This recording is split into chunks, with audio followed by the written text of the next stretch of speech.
So, I am going to preface this video by saying I'm a huge nerd. This can be seen through my parents and most of my hobbies.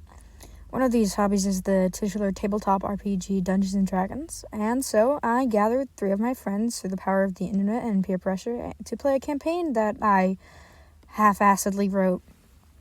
In this video, I'm going to be going through the sessions that we played because we all agreed that yes, we want this to be out there because we had just so much fun doing it.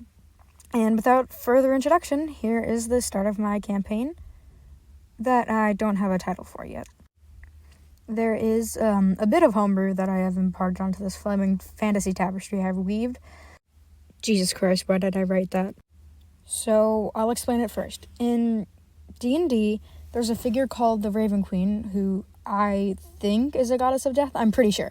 In my campaign, the balance of life and death is very sort of bureaucratic, with the Red Riches creating Verlocas to run sort of branches of the emissaries. Verlocas and Red Riches, I think, just being in 3rd or 4th edition.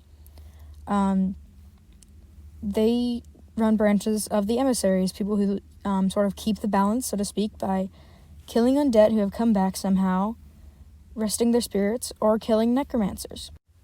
Another thing that, I don't know if this is in the regular rules of D&D or not, but whatever, I made runes.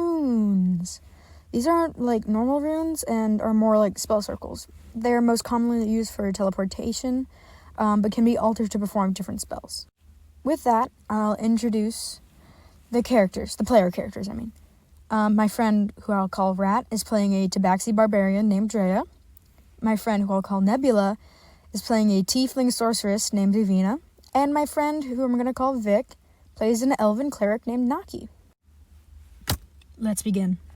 The 3 adventurers take a mission from a dwarf named Brudric Lavarm. It's a very big mouthful. I had to say it a lot during the campaign. The job is that his sister got lost in the local caves after a cave-in locked it down a few years ago, and she wanted to explore it because it was her family's birthright. And so they walk through the forest to get to the cave, and they find a small outcropping of the trees in the woods. And there's a group in the middle. And upon closer inspection of the group, there's 2 goblins preparing a meal. Oh, that's not that bad. With a small figure in a cage behind them. Oh. Ah! They take care of them easily. After some struggle to open the cage, they break open the lock and find a small tabaxi child. This child is named Timber. Friend. What? So, the team decides to take in Timber, and they continue on to their cave. They unblock the cave and find a small corridor full of glowy, beautiful I take one. Okay. Yoink!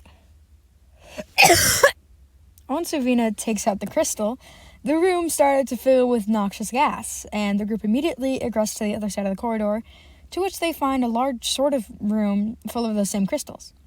In the middle of the room is a huge lake, pond, I don't know, leading into the waterfall on the side.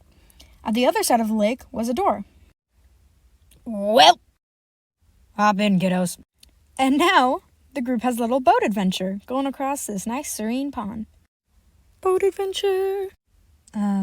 What's that? A small ripple begins to form in the water. Then it turned into a wave, and suddenly, a large humanoid shape takes the water and looms over the group in the boat, preparing to strike. I charm it. What? 19. Ring? So that happened. Land! Sweet land! Ah! Whoa. Where'd you get that brick from? Bucket. Okay. They open the door to find a small sort of town of goblins. Hey! So, it should certainly be easy to self-buy this, right? It should be easy, right? Get to the door, get to the door! No. The crew enters a long hallway, and Britdruk points to a crack in the wall and tells him to check there because he can't get through. So, to my joy, Drea rocks through and the rest follow. Hey, what do you mean? What the? They see a runic circle, faintly glowing in almost every hue imaginable, and 7 blue-cloaked figures standing around it. All of them turn to look at the crew.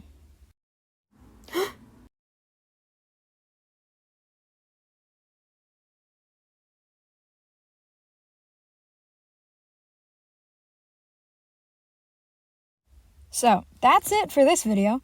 It's the only really one I've made, so I don't know, subscribe and like it or some shit. This has been Cherry, and I need a nap.